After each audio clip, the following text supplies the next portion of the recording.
Hey guys, I got a Chrysler 300, year 2014.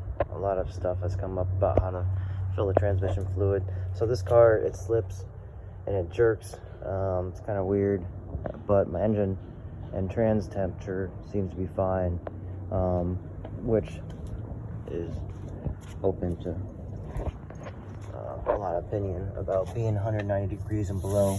But anyways, does look like I have a little bit of leak somewhere, but what you're going to do is take a Allen wrench, Google the size, I forget, but it's this port here. It's going to look like this. So we're going to take that off, and if your transmission was slipping, there should be no fluid coming out, but what I did was went to Home Depot. They had a pre-cut hose that fits right in there. I'll put the part number in the link. It's about $6. And the best way to do this is really that clear hose, just so you can see.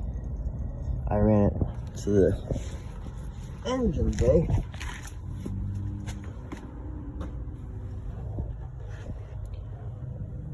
It's too hard to see, sorry.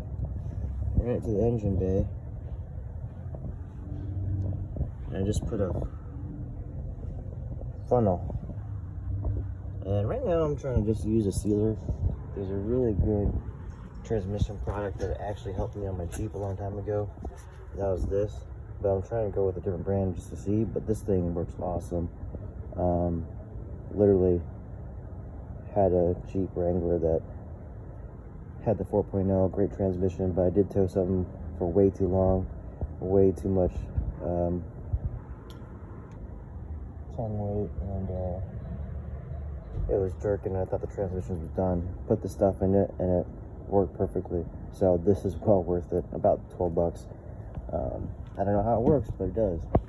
So I'm trying a different brand just because that one didn't really fix the leak, and I don't know, I don't want to give them a brand a shot, but you pretty much fill it up until it starts pouring out underneath, and eventually it'll do that while I fill it up.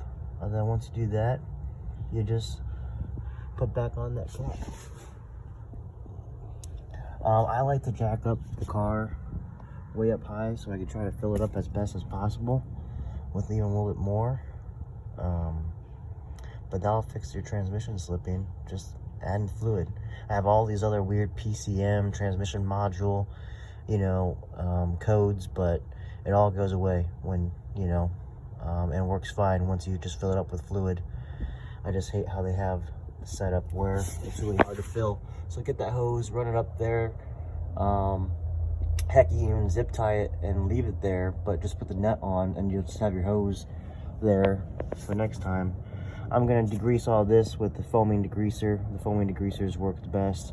Pressure wash it and see where it's actually leaking from. I don't know why.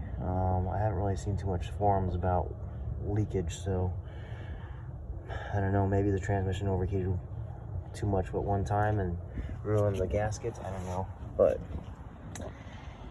hopefully that helps anybody. But yeah, the best way to fill it up is just run that clear hose all the way up to the engine bay, and then just fill it up here. You'll trust yourself. It's gonna save you a lot of hassle. Also make sure you have fluid in here, just because your engine, transmission, fluid cooler, and coolant kind of run as the same system. You gotta make sure it stays cool. I have a little bit of a leak, but that's only because this fitting I kind of rigged up here. I didn't want to buy the OEM $200 one, and actually the red stuff that they come with, that Chrysler comes with, that coolant eats up all these plastics and I don't know what you call it, joints and T-fittings. They eat them all up from the inside out. So I had like a small leak, so I just ended up getting a Home Depot T-fitting, made my own hoses, and I think I still have a little bit of leakage, but I just fill it up about every 4 months. But yeah, hopefully that helps.